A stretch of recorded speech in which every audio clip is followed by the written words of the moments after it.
Jibu la kwanza, Isaya Dede, kwa nini Yanga waliamua kubadilisha nguo kwenye nyumba ya jirani na sio kule vyumbani? Jibu la kwanza, wewe haikuhusu, na anayejiuliza pia hilo swali haimuhusu.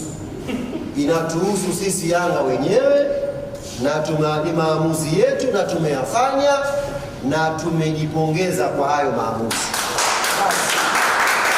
Wewe unayejiuliza pembeni, ilikuwaje Yanga wakaenda kwenye ile nyumba? Jibu rahisi tu ni kwamba haikuhusu, haiwahusu.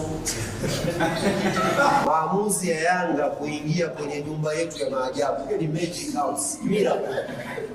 Ile mechi wiki moja kabla ilikuwa ile nyumba haionekani pale Isamuhyo. The Magic House. Kitafuta hivi uioni. Unakuja kuiona saa 10:15 watu wanaingia ndani. Kuna nyumba Magic House, nyumba ya maajabu. Maamuzi ni yetu na hayawahusu.